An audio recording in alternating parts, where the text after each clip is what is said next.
스테반이 억울하게 잡혀서 재판을 받고 있습니다. 스테반은 자기를 변호하면서 이스라엘 역사를 쭉 언급을 하고 있습니다. 특별히 모세의 이야기를 계속하고 있습니다. 왜 스테반이 모세의 이야기를 계속하는지를 우리가 알아야 됩니다. 지금 스테반은 모세의 율법을 어겼고 성전을 모독했다는 그 죄명으로 재판을 받고 있습니다. 그런데 모세가 이스라엘 백성들에게 율법을 전해준 사람이고 모세가 이스라엘의 성전 원형이라고 하는 성막을 짓는 사람입니다. 그렇기 때문에 율법과 성전의 규례를 전해준 모세의 이야기를 통해서 이 스테반이 잘못한 게 없음을 증거하기 위해서 이스라엘 역사를 말하고 있고 모세에 대해서 언급하고 있다라고 우리가 이해를 해야 합니다. 모세가 시내산에 올라가서 40일이 돼도 내려오지 않습니다. 하나님 앞에 가서 율법을 받고 10계명 돌판을 받아가지고 오려고 산에 올라갔는데 40일이 돼도 내려오지 않습니다. 사람이 살 수 없는 산에 올라가서 40일 동안 내려오지 않으니까 이스라엘 백성들은 모세가 틀림없이 죽었을 거다라고 생각을 했습니다. 애굽에서 자기들을 구원해낸 모세가 산에 올라가서 죽었으니 이제 자기들을 가나안 땅까지 인도할 사람이 없는 겁니다. 그래서 이스라엘 백성들은 불안했고 아론을 찾아가서 우리를 인도할 신을 만들어내라, 애굽으로 돌아가자라고 이렇게 주장을 했습니다. 그래서 아론이 그물부치를 걷어서 금송아지 우상을 만들고 그것이 자기들을 애굽에서 인도해낸 신이라고 즐겁게 뛰놀고 좋아했던 것을 우리는 성경을 통해서 볼 수 있습니다. 하나님이 구원해 놓았는데 그들이 송아지를 섬기면서 송아지가 자기들을 애굽에서 인도해낸 신이라고 하면서 우상을 섬기고 즐거워하고 있는 것, 바로 그것이 이스라엘의 역사입니다. 좀 부끄러운 역사이지요. 그 모세가 산에서 죽지 않고 내려와서 이스라엘 백성들에게 전해준 것이 바로 계명 10계명이었습니다. 그리고 또 모세가 성막을 만들게 했습니다. 모세가 시내산에서 하나님께서 그에게 보여준 대로 성막을 만들었고 광야 40년 동안 그 성막이 함께 있었고 가나안 땅까지 그 성막을 가지고 들어왔죠. 나중에 솔로몬 때 그 성막을 성전으로 바꾸게 됩니다. 그래서 솔로몬이 성전을 예루살렘에다가 짓게 되는데 성전의 원형이라고 할 수 있는 모형 시초라고 할 수 있는 것이 바로 성막이었는데 모세가 성막을 짓게 한 사람이었다라는 것을 우리가 알아야 됩니다. 그래서 스테반은 이 율법에 가져온 사람, 그 다음에 성막을 지은 사람, 이 모세를 통해서 지금 이렇게 자기의 문제, 고소되어 있는 문제를 지금 변호하고 있습니다. 스테반이 이것들 모세의 역사를 통해서 주장하고 싶었던 것이 아마 이런 거지 않을까 생각합니다. 첫 번째는 모세가 이스라엘 백성들을 애굽에서 구원해 준 것처럼 예수님이 우리들을 죄에서 구원해 줄 뿐이다 라는 것을 주장하고 있는 거죠. 하나님께서 모세와 같은 선지자를 한 명 보내주겠다고 약속을 하셨는데 그분이 바로 예수님이다 라고 스테반은 말하고 있는 겁니다. 이스라엘 종교 지도자들이 예수님이 누구인지 알지 못합니다. 하나님의 아들이라고 할 것만 믿지 않고 예수님이 우리를 죄에서 구원해 줄 거다라고 말씀하셨지만 이스라엘 종교 지도자들은 비웃고 그 말을 받아들이지 않습니다. 그렇기 때문에 스테반은 모세가 우리라고 예언한 분이 바로 예수님입니다 라는 얘기를 지금 하고 있습니다. 율법을 안다고 자부하는 사람들, 그들이 율법에 기록되어 있는 예수 그리스도가 오셨는데 그를 알아보지 못했습니다. 그래서 스테반은 율법에 기록된 분이 바로 예수님입니다. 당신들이 그렇게 율법을 소중하게 생각하고 당신들이 그렇게 율법을 잘한다면 예수님을 알아봐야 되는데 왜 알아보지 못합니까? 라는 식으로 지금 반문하고 있는 거다. 그래서 우리가 알아야 되는 거죠. 그들이 율법에 문자적으로 달달달 외우고 있었지만 정작 그 율법에 약속하신 예수님이 오셨는데 그것을 알아보지 못한 그런 문제에 걸렸던 것입니다. 그래서 스테반이 당신들이 그렇게 중요하게 생각하는 율법이, 그 모든 율법이 다 예수님을 증거하고 있는데 왜 모릅니까? 그거죠. 예수님이 모세의 글부터 시작해서 시편 모든 선지자들의 글을 통해서 자기를 예언하는 것을 이렇게 설명을 하셨잖아요. 그러니까 모든 성경은 예수님에 대한 예언인데 율법을 그렇게 잘한다고 하는 사람들이 그 율법의 핵심인 예수 그리스도가 왔는데 그를 알아보지 못하니까 바로 스데반은 당신들이 주장하는 그 율법의 핵심이 예수님입니다 라고 지금 말하고 있는 거죠. 그리고 나는 그 예수님의 말씀을 전했기 때문에 율법을 절대로 어긴 게 아닙니다 라는 그 얘기를 지금 하고 있는 거죠. 옛날이나 지금이나 예수님을 알아야지 믿을 수 있고 구원을 받을 수가 있습니다. 예수님을 그리스도로 믿지 않으면 그 사람은 죄를 용서받을 수가 없고 구원을 받을 수가 없습니다. 그러니까 예수님이 누구인지 스데반은 지금 가르쳐 주고 있는 거고요. 오늘날도 예수님이 누구인지 우리가 가르쳐 주는 건데 그게 복음이다 라는 것입니다. 우리가 예수님이 우리의 죄를 위해서 대신 죽어주신 분이다. 그 예수님을 믿으면 죄에서 용서받고 구원을 받는다라는 것을 가르쳐 줄 때 받아들인 사람이 그 말을 믿고 받아들이면 그 사람에게 구원이 되기 때문에 바로 그것이 복음이 되는 거다. 모든 사람에게 복음이 되는 건 아니에요. 그것을 듣고도 믿지 않는 사람에게는 복음이 될 수가 없어요. 그러나 그 복음을 듣고 받아들이고 그 영접하는 사람에게는 바로 그 사람에게는 구원의 소식이 되고 복음의 소식이 된다는 것을 우리가 알아야 되는 것이죠. 그 다음에 두 번째, 유대인들은 성전을 절대시해서 성전에 대해서 조금만 이상하게 예언하면 바로 심판하고 재판해가지고 그냥 죽였어요. 그런데 당신들은 성전을 절대시하는데 이 하나님을 성전에 가둘 수는 없다라고 지금 스데반은 얘기하고 있는 것입니다. 이스라엘 백성들은 하나님이 성전에만 계신 줄로 생각을 했어요. 그런데 하나님은 성전에 가둘 수 없을 만큼 큰 분이다 라고 지금 말하고 있습니다. 48절과 50절 보면 스데반이 이렇게 지금 말하고 있어요. 그러나 지극히 높으신 이는 손으로 찍은 곳에 계시지 아니하시나니 선지자가 말한 바 주께서 이르시되 하늘은 나의 보좌요 땅은 나의 발등상이니 너희가 나를 위하여 무슨 집을 짓겠으며 나의 안식할 처소가 어디냐 이 모든 것이 다 내 손으로 지은 것이 아니냐 함과 같으니라. 이 예루살렘에 있는 성전이 아무리 화려하고 크다고 할지라도 하나님을 거기에 가둘 수가 없는데 그 이유는 하나님이 온 세상에 있는 것을 다 만드신 하나님이기 때문이다. 하나님은 하늘이 하나님의 보좌고 땅은 하나님의 발등상이라고 하신 분인데 그 크신 그 위대하신 하나님을 어떻게 성전에다가 딱 가둬놓을 수가 있고 하나님이 여기만 계신다고 할 수 있겠느냐라는 그 얘기를 지금 하고 있는 거죠. 하나님의 성전에 특별히 관심을 갖고 계신 것은 사실입니다. 그러나 하나님은 성전에만 계신 것이 아니고 하나님은 온 세상에 충만하신 분이 바로 하나님이시다. 하나님이 어디 계시는가? 하나님은 온 천지에 충만한 분이다. 그래서 우리가 알아야 되는 것입니다. 그러므로 유대인들처럼 성전을 절대시하는 것은 바람직스러운 것이 아니다라는 것을 우리가 알아야 됩니다. 우리의 신앙생활이 성전 안에만 매어 있는 것도 바람직한 것이 아니다. 그래서 우리가 알아야 되는 것이죠. 성전은 우리가 와서 하나님께 기도하는 것이고 성전은 우리가 하나님께 예배하는 곳이고 성전은 하나님의 집을 상징하는 곳입니다. 천국의 모델하우스 같은 곳입니다. 그러나 우리의 신앙생활이 교회 안에서만 신앙생활을 한다 그러면 그것은 건강한 신앙생활이 될 수 없고 교회 와서 받은 은혜를 가지고 가정에서 세상에서 그 믿음을 가지고 살아가는 것 바로 그것이 올바른 신앙생활이다. 그래서 우리가 알아야 되는 것이죠.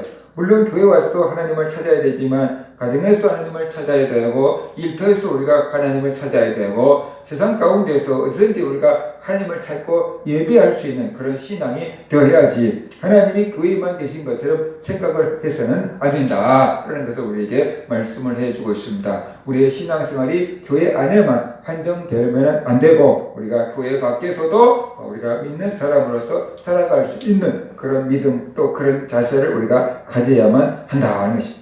그 다음에 세 번째, 예수님을 거역하지 말라는 것이. 이스라엘 백성들은 선지자들을 핍박을 했습니다. 그것이 이스라엘 백성들의 역사입니다. 그럴 수밖에 없는 이유가 이스라엘 백성들의 이게 평안해지면 하나님을 떠나고 우상을 섬겨요.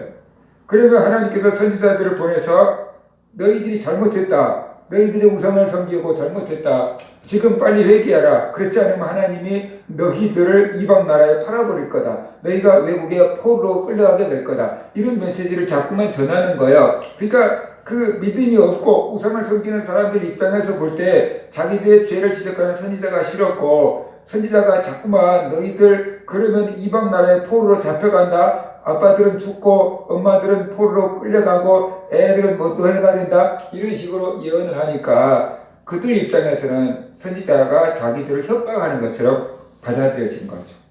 정말로 자기들을 사랑해서 그런 재앙을 당하지 않게끔 빨리 피해라 라고 이렇게 경고의 나팔을 불어준 거라고는 받아들여지지 않냐고, 저놈이 우리를 협박해? 이런 식으로 받아들이게 된 거죠.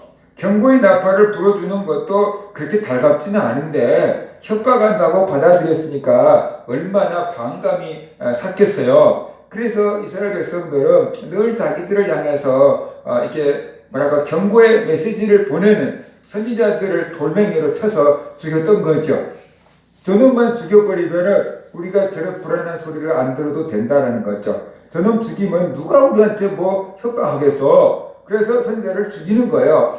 그런데 선지자를 죽여놓고 이제 우리한테 뭐 안 좋은 소식 얘기할 사람이 없으니까 평안하다라고 하고 있으면은 이방 나라가 쳐들어와서 이스라엘을 정복하고 돈은 다 뺏어가고 가족들은 죽이고 쓸만한 사람은 종으로 끌어가고 이런 비극적인 사태를 맞이하게 되었던 거다. 그래서 우리가 알아야 돼. 그래서 하나님께서 선지자들을 늘 보냈는데 너희들은 늘 모세를 박해했고 선지자들을 핍박하고 돌로 쳐 죽인 사람들이 너희 조상들이 아니냐라고 이렇게 말하고 있어요. 그런데 문제는 너희 조상들만 그런 게 아니고 지금 너희들도 그러고 있다. 그런 얘기를 지금 하고 있는 거죠. 그래서 51절과 53절을 보면은 목이 곧고, 목이 곧았다는 것은 뭐냐 그러면은 교만하다라는 그런 뜻을 지금 말하고 있어요. 목이 뻣뻣하다라고도 얘기하잖아요. 그러니까 이제 교만하다라는, 목이 곧고 마음과 귀에 할례를 받지 못한 사람들아, 그러니까 하나님의 말씀을 들어도 다 튕겨내는 거죠. 너희도 너희 조상과 같이 항상 성령을 거스리는도다. 너희 조상들이 선지자들을 거스렸는데, 핍박했는데 그것은 성령을 거스리는 거다. 근데 너희들도 그런다는 거죠. 너희 조상들이 선지자들 중에 누구를 박해하지 아니하였느냐? 선지자들 중에서 박해를 받지 않은 선지자가 누가 있느냐는 거죠. 의인이 오시리라고 예언한 자들을 그들이 죽였고, 선지자들이 그리스도가 오신다고 했는데 그들 다 죽였다. 이제 너희는 그 의인을 잡아준 자요 살인한 자가 되었나니, 그 의인 예수 그리스도가 오셨는데 너희들이 그를 십자가에 못 박아 죽이라 그래가지고 죽인 생자가 되었나니, 너희는 천사가 전한 율법을 받고도 지키지 아니하였도다.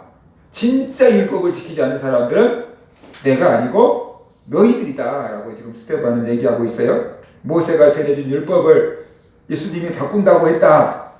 그것 때문에 스데반이 지금 재판을 받고 있는데, 스데반 얘기는 진짜로 율법을 지키지 않는 사람은 너희들이다 라고 지금 얘기하고 있는 거죠.